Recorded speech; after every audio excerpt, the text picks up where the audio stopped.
Hi, Bill from Poliigon here. In this video you'll learn how to use Poliigon surface imperfection maps to add another level of realism to your materials. We'll be taking a closer look at the material nodes that our toolbox creates and how to create values that are then passed on to the instances. So as well as just adding in imperfections, we can then control them properly when we apply them to a model. Like in the previous video, let's take a look at what assets we'll be using. In this case, floor smudges type A medium 001. Once downloaded, unzip the contents somewhere on your hard drive. The toolbox will not be able to unzip this automatically, so you do have to do it yourself. It doesn't have to be stored in the same folder, but I tend to keep them together regardless. Okay, so here is our scene from last time with our wooden floor material. However, because last time we used an instance, we'll actually need to remove this completely. So press delete and then force delete, and this removes any references to it from your project. Now we can load that same material again from the toolbox, but this time as an actual material rather than an instance. However, as I mentioned in the previous video, it's always an instance that we want to apply to our models. So we can adjust it on the fly using the values that an instance has. So right mouse button on the material that we just imported and select Create Material Instance. Now we can drag this onto the floor and reset our original scale and roughness values as we had it before. Okay, before we actually open up our material, let's import our texture. Simply navigate to wherever it is you unzipped it and drag it into the content library. I'm going to put mine here, then double click on the material and uncheck sRGB, as this is a roughness map essentially and therefore doesn't contribute to the colour. Deselecting sRGB will make sure we get the most out of this map. Okay, let's close the window and double click on the material itself. We are now presented with the material nodes that make up our material. On the left here is a rather complex setup for the parallax occlusion mapping.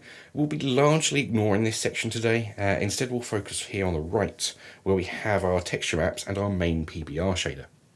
Now it's time to load in the texture we imported. Let's add in a new parameter 2D and name it smudges. Then we can use this drop down to select our smudges texture, and you'll notice it's already been identified as linear colour. That's because we unchecked that sRGB tag previously. Okay, so we want this map to affect our overall roughness map, basically by taking the brighter areas of it and overlaying it onto the original roughness map. For that, we'll need a blend screen node. Connect the output of this multiply node, which is the end of our original roughness adjustment setup, to the base input of our blend, and then the smudges map directly into the blend input. Finally, connect the output of this node into the roughness input of our shader. Now, annoyingly, this material preview doesn't really want to show the effect very well, and because of the tiling required, we can't yet see it on our actual floor model either. So we'll have to assume it's working fine until we add in the next step. We want to add two controls to this map that will be accessible outside of these nodes when we use an instance. The first is some scaling controls. We want to use our original scaling, so as we adjust the size of the floor, the smudges adjust accordingly with it, but also include an adjustment for changing the scale of the smudges in comparison to that floor. Sounds complicated, but it's not. Down here we have a current setup for the tiling of the wooden floor. See here we have a texture coordinate node and the parameter inputs for the U and V tiling. We want to borrow the output from this multiply node where they all come together and feed that up to our UV input of our smudges. Now if we save the material and jump back over to our scene, we'll finally see our smudges. And they're looking good, a little strong and scaled a little small, but they're working.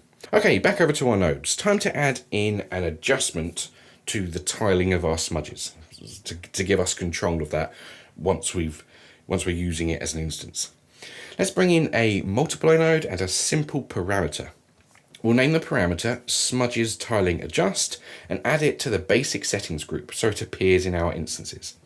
It's also good to set in some defaults and limits.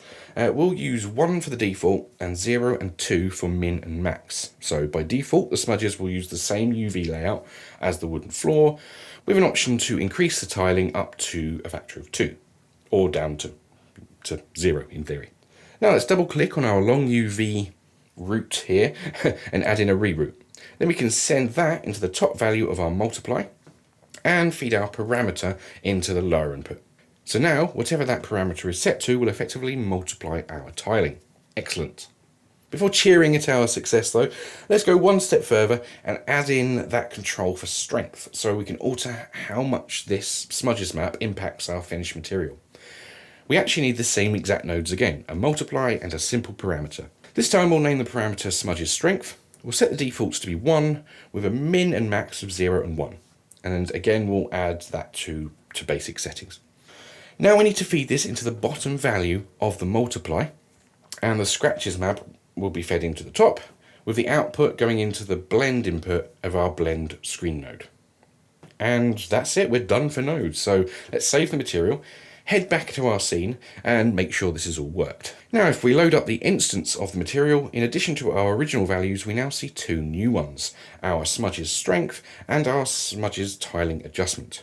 So let's turn them both on and see how they perform. The strength value works flawlessly, letting us fade the effect in and out without any issue. Now for the tiling adjustment, given these are sort of shoe-sized smudges, they're a bit small compared to the size of our floorboards, so let's decrease the tiling value a little. 0.7 seems to work great. And that's it, we now have a nice realistic looking floor. Thank you for following along to this tutorial, and I hope you put both it and the excellent collection of imperfection maps from Poliigon to good use.